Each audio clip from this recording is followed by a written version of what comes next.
इदारे आज़ादाना तहकीकात कर रहे हैं, इदारों को बाइख्तियार बनाने की बात हुकूमत करती है, तो ज़ाहिर है उनके काम में मदाखलत नहीं कर सकती। अब वो एक पुराना ट्रैक रिकॉर्ड है उन इदारों का। आप लोग के जो हुकूमत के अदवार गुजरे उसमें भी इसी तरह साल साल इंक्वायरी चला करती थी, इस दौरे हुकूमत में भी यही हो रहा है। देखें, इदारे जितने आज़ाद हैं वो आपको और मुझे पता है।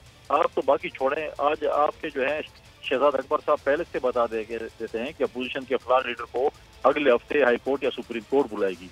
मतलब है कि हाई कोर्ट और सुप्रीम कोर्ट के भी ये तर्जुमान बन गए हैं। ये तो आप देखें मदाखलत है अदालतों में।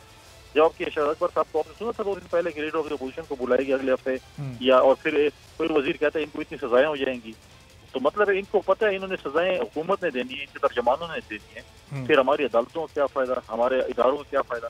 कौन से इदारे ने आजाद साहब, जिस तरह उन्हें पता होता है कि वो आगे बुलाने वाले हैं, इसी तरह जब बुलावा आता है तो कुछ ना कुछ कोई ऐसा उसने इत्तेफाक हो जाता है कि फिर वो पेश होने से माजरत कर ही लेते हैं। मैं आपकी तरफ वापस आता हूँ अली गौर साहब, अब ये जो इलेक्टोरल रिफॉर्म्स वाला मामला है, जॉइंट सेशन बुला लिया गया है और जाहिर है उससे हुकूमत ये इस इलेक्ट्रॉनिक वोटिंग मशीन को पास करवाने में कामयाब हो भी जाएगी।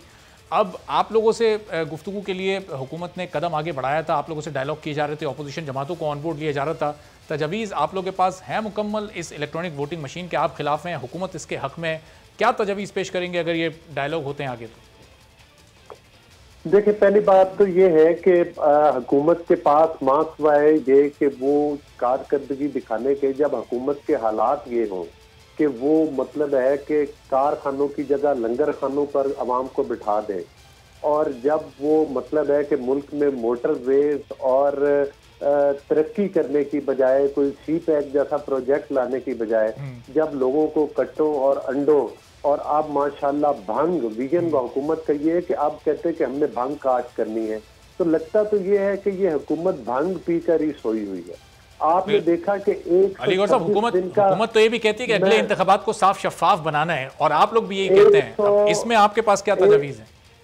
126 दिन का धरना देने वालों ने 127, आपने देख लिया कि 127 रुपए पेट्रोल का रेट कर दिया, अपने धरने से भी उसका जो है वो ये तो आप वो सोशल मीडिया पे जो पोस्ट हुई होती हैं, ये आप वो वाली बातें करने लगे। देखें, मेरी गुजारिश सुने कि इन लोगों ने वाहिद एक ही इन लोगों का तरीका है, क्योंकि कारकर्दगी है कोई ना। कारकर्दगी ये है कि पाकिस्तान को माशी तौर पर तबाही के दाने पे पहुंचा दिया है। 2018 का इलेक्शन था, वो इन्होंने आरटीएस सिस्टम के जरिए जीता, मतलब है कि धांधली करके, और अब 2023 का इलेक्शन ये इस जादू वाले अली गौर साहब, वो आरटीएस आपका लाया हुआ था, वो आरटीएस ये तो नहीं लेकर आए थे, वो तो आप लेकर आए थे। आरटीएस हम नहीं लेकर आए थे, आरटीएस वही लोग लेकर आए थे जो पाकिस्तान में पार्टियां तोड़ते और बनाते हैं। आरटीएस वही सिस्टम लेकर आए थे जो नैब जैसे इदारों को ताकत के टूल के तौर पर इस्तेमाल करते हैं। और रात के 12 बजे 2017 में इलेक्टोरल रिफॉर्म्स तो आपने की थी ना, उसके नतीजे में आरटीएस को नाफिज किया गया था। वो इलेक्टोरल रिफॉर्म्स, इलेक्टोरल रिफॉर्म का तो मंतक की समझ में, हुकूमत का काम इलेक्शन करवाना नहीं है। अगर ये कोई इलेक्शन पर रिफॉर्म चाहते थे तो 2017 में भी हुई थी, और जिसमें ऑल पार्टीज आपको पता है कि शामिल हुई, और उसमें ये था कि उस पर एक मुशावरत के अमल के जरिए बामी इत्तफाक राय के साथ ये बातें तय की जाती हैं। ये थोड़ा कहा जाता है कि मैंने इस डब्बे के जरिए फलां इलेक्शन चुराना है तो मैं इसको लाजमी 24 करोड़ आवाम के ऊपर मुसल्लत करूंगा। इलेक्शन कमीशन ऑफ पाकिस्तान ने भी इसके ऊपर तफादात का इजहार किया, बेशुमार टॉक शोज में आपके साथ भी कई दफा डिस्कशन हुई। तो मकसद ये कि इसको पाकिस्तान की आवाम भी रिजेक्ट कर चुकी है, इलेक्शन कमीशन ऑफ पाकिस्तान भी कर चुका है। आइंदा ये हुकूमत पाकिस्तान के इलेक्शन किसी हरबे से चुराने में कामयाब नहीं होंगे। उसकी एक वजह है जिसके जरिए इसलिए ये जादू वाला डिब्बा ला रहे, क्योंकि जब हालिया इंतखाबात, ज़िमनी इंतखाबात हुए तो 12 में से 11 सीटों के ऊपर आवाम ने इनका भुरकस निकाला, इनकी कारकर्दगी की वजह से। फिर कंटोनमेंट के इलेक्शन में आपको पता है कि बिलखसूस पंजाब में जिस तरह से बुरी तरह से पीटीआई हारी है, और बाकी जगहों पर भी कोई काबिल जिक्र रही। सही, तो आप कह रहे हैं कि इसलिए ये जादू वाला डब्बा लेकर आ रहे हैं ताकि अगले इलेक्शन को जीत सकें। जी फिरदौस साहब, अब ये अली गौर साहब तो जादू वाला डब्बा कह रहे हैं इस इलेक्ट्रॉनिक वोटिंग मशीन को, इसके डेमोस तो आप लोगों ने दिए लेकिन अपोजिशन नहीं मुतमईन। अली गौर बलोच साहब जादू वाला डब्बा कह रहे हैं, आप इसको क्या कहेंगे? ये देखिए, पहली चीज़ है 2017 की भी जो रिफॉर्म की कमेटी थी उसके अंदर ये फैसला हुआ था कि इलेक्ट्रॉनिक वोटिंग मशीन को इंट्रोड्यूस किया जाए। इलेक्शन कमीशन पे जिम्मेदारी थी, किसी ने इनसे पूछा कि 2017 से लेके 2021 तक इलेक्शन कमीशन ने कितनी मशीनों को जायजा लिया, कितनी मशीनें बनाने की कोशिश की, कोई स्पेक्स बनाई मशीन की कि हमें ऐसी मशीन चाहिए। अभी भी जो है ये फैसला हुआ था, ये सिर्फ तजवीज़ थी, ये फैसला हुआ था इलेक्टोरल? जी फैसला हुआ था कि पायलट प्रोजेक्ट्स करेंगे, पायलट प्रोजेक्ट्स की रिपोर्ट देंगे और उसके बाद ये रिव्यू किया जाएगा by the committee. But basically direction तय कर लिया था कि इलेक्ट्रॉनिक वोटिंग मशीन की तरफ जाए। अच्छा, इलेक्ट्रॉनिक वोटिंग मशीन पे इतराज क्या है? क्या इसके अंदर फिजिकल पेपर बैलेट होगा? जवाब है कि हाँ होगा। क्या वो बैलेट पेपर गिना जा सकता है? हाँ गिना जा सकता है। क्या वोटिंग मशीन भी गिनेगी? हाँ वो भी गिनेगी। वोटिंग मशीन का रिजल्ट कितनी देर में आएगा? 15 मिनट में आ जाएगा। पेपर गिनने का कितने देर में आएगा? उतनी देर में ही आएगा जितना अभी आता है। तो इनको प्रॉब्लम क्या है? एक के बजाय डबल सिस्टम हो गया ना, चेक एंड बैलेंस आ गया कि एक मशीन की हिफाजत कौन करेगा? कोई उसका रिजल्ट उसमें कहीं उसको हैक न कर लिया जाए, इन चीजों का तदारुक कौन करेगा? नहीं, मशीन का हैक का छोड़ दीजिए ना, फिजिकली पेपर निकलेगा।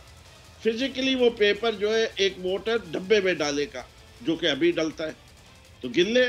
सिर्फ फर्क क्या है? बैंक में आप जाइए, आपको वो नोट की मशीन में, गिनने की मशीन में नोट रखता है और कहता है जी ये हैं 150-100 रुपए के नोट, और एक आप एक करके गिनते रहे, उसमें आपको लगेंगे 3 मिनट, उसको लगते हैं 30 सेकंड।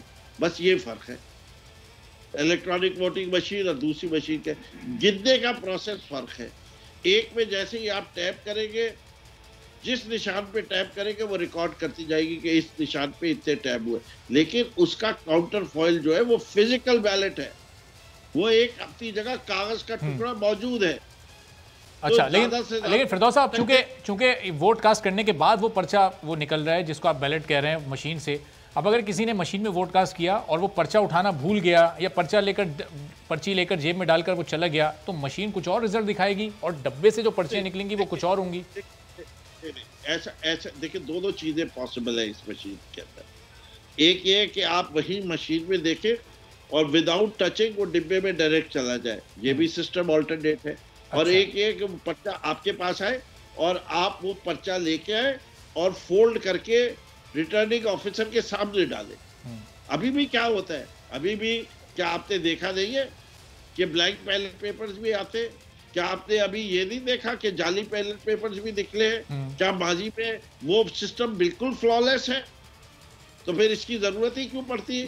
क्यों इलेक्शन चैलेंज होते? क्यों बात होती है कि डिब्बे भरे गए? क्यों कहा जाता है काउंटिंग और रिकाउंटिंग हो? इसलिए कि इस सिस्टम में फ्लॉज है।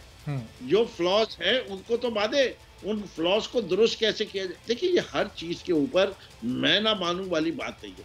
अभी जैसे ये कह रहे ना, आपने सवाल पूछा पेट्रोल की कीमतें कैसे कम करेंगे, इनके पास जवाब नहीं है। जवाब कोई नहीं है। चलिए फैसल करीम साहब से मैं पूछ लूं कि ये जब इतना सिंपल है, इस मशीन के बाद बहुत बड़ी हद तक जो धांधली है उसका खात्मा हो सकता है, तो फैसल साहब फिर क्यों आप लोग राजी नहीं है? तो सिंपल एक कैलकुलेटर टाइप की मशीन है जो दूध का दूध पानी का पानी कर देगी। देखिए, ईवीएम मशीन जब पहले आई थी और इसका पायलट प्रोजेक्ट चला था, उस पर भी एतराज़ात हुए थे और अभी हमने भी एतराज़ उठाए, पॉलिटिकल पार्टी ने उठाए। उसमें इलेक्शन कमीशन एक इदारा है, उसके भी उस पर रिजर्वेशन हैं। लेकिन मसला ये है कि जब कोई सियासी जमातें इनको कहें कि आप गलत हैं, तो उनको तो चोर और डाकू का लक़ब दे देते हैं। और अगर कोई इदारा इनको कहे, तो आपने सब सुना कि आज़म स्वाति साहब ने उनको जहन्नमी कह दिया और पैसे पकड़ लिया आपने। और ये लोग हमने नहीं अपॉइंट किए थे, हमारे तो अपॉइंट शुदा बंदे इनको बहुत अच्छे आजकल लग रहे हैं। ये इनकी अपनी पार्टी ने, पीटीआई ने अपॉइंट किया था चीफ इलेक्शन कमिश्नर साहब को। ये पाकिस्तान पीपल्स पार्टी या PMLN ने माजी में नहीं। लेकिन बात यह है कि अब ये कह रहे हैं कि दो हल तुम्हारे पास है, आपने चीजें सस्ती करनी है, पेट्रोल सस्ता करने से लिए कि हुकूमत से छुटकारा हासिल करना, सब कुछ ठीक हो जाएगा। दूसरी बात यह है कि ये पहले भी एक मशीन के जरिए आए थे, अब भी ये चाहते हैं कि मशीन के जरिए है, क्योंकि मैं बात कर अपनी बारी पे। जी फैसल, मसला ये है कि ये पहले एक मशीन के जरिए है, क्योंकि आवाम में तो इनका कोई मैंडेट इनको दिया नहीं है। अब एक और मशीन लाना चाहते हैं कि हम किसी और मशीन के जरिए आ जाए, क्योंकि आवाम में तो ये जा नहीं सकते हैं। क्योंकि आप कहें इनके वज़रा को जाए, खुली कचहरी लगवाएं, इनके वज़ीर-ए-आज़म को अवाम में ले जाएं ताकि पता चले अवाम की क्या वो है। आप खुद जाते हैं लोगों में, आप बताएं कि आजकल महंगाई की वजह से लोग क्या कर रहे हैं। आज लोगों को बेरोजगार कर दिया जा रहा है, लोगों को इदारों से निकाला जा रहा है। सब्सक्राइब करें और बेल दबाएं ताकि कोई खबर रह न जाए।